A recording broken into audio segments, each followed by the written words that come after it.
I'm joined today with Dinesh D'Souza, creator of the movie America, talking about the story of what would have happened had America not existed.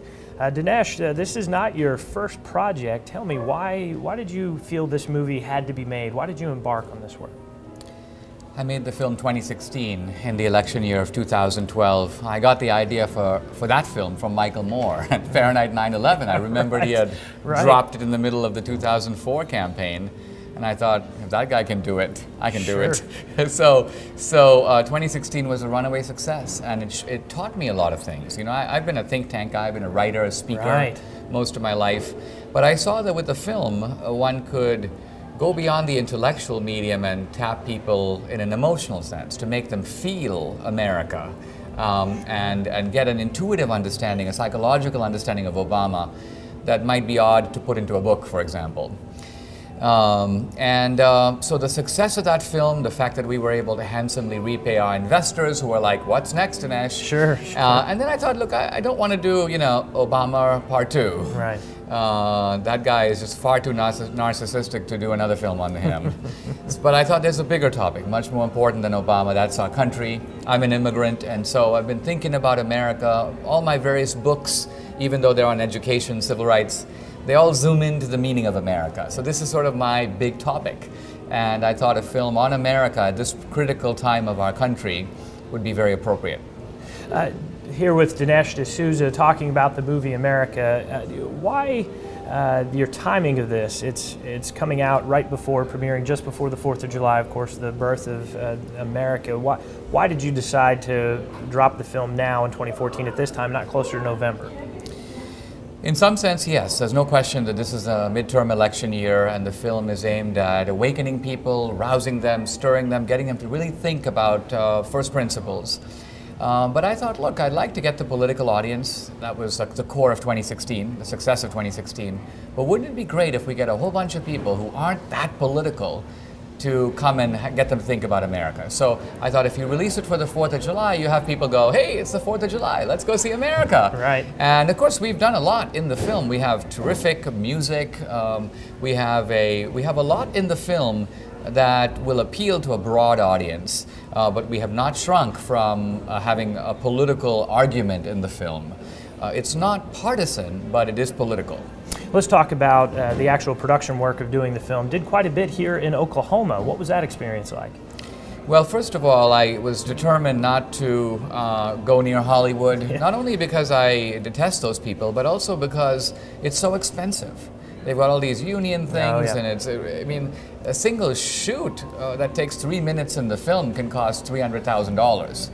I want to do the same shoot at the same quality for $30,000. Right. And so I realized I need to get out of California. I love the fact that there is an infrastructure here that helps to make films. We teamed up with Gray Fredrickson, a producer of The Godfather, and so Gray kind of oversaw our production here. And what we did in Oklahoma City was we did recreations of key episodes in American history. Now, we're not trying to do the History Channel, but we'll have an argument. Were the American founders hypocrites because they said all men are created equal, yet they allowed slavery to continue? Right. So we say, well, actually, this subject was debated between Lincoln and his Democratic opponent, Stephen Douglas, and so, boom, you're right at the Lincoln-Douglas debates, and it's the 1850s, and you can see American history in the making. But it's history, again, serving a contemporary purpose. Let's talk about the experience of producing a movie and somewhat going through the business that is run through Hollywood, but going outside, going against the grain, doing it your way. What has that been like? As a successful author, speaker, known leader of conservative thought, now you're into making movies. What has that experience been like? I've learned an awful lot. I learned a lot with 2016, and I've learned a whole lot more with this new film. One of my first discoveries, a very simple one, was that the people who make films, Hollywood, are not the people who distribute them. Mm-hmm. That was very eye-opening, because I thought if Hollywood controls the distribution, I'm going to have to go hand in hand and plead with those guys to show my movie, which is sort of antithetical to everything they stand for, in their theaters. Well, I discovered it's not their theaters. Theaters are real estate operations, and theaters will screen whatever film brings people to buy tickets. Sure. And so that was very refreshing. And of course, it was very hard the first time around because the theaters are skeptical. People generally don't pay money to go see documentaries. They're hard to get people to come to. Right. But since we were able to show that we are an exception to that rule, at least once, we became like singers with one big hit. So we have a chance to go again. And if we do it a second time, it's going to open all kinds of doors. So this is a kind of a pivotal moment for us, and I think in some ways for conservatism, to see whether or not we can break through and give Hollywood a real run for their money on something that has become kind of a liberal monopoly. And let me close on that thought as we have just a little bit of time left here. The first movie was very successful, maybe more so than expected. We expect a lot of success here. We're very excited about it in Oklahoma. What's the next step? What's in your mind now moving forward? What's in my mind is to create a sort of consortium, which would make a couple of films a year, possibly one nonfiction or documentary film. We're reinventing the documentary, trying to make documentaries that are as close as possible to movies, so they feel like movies. They feel like, sure. But the other is there's no reason to abstain from the feature film. Feature films have, in a way, a wider attendance. They are a way to tell a story.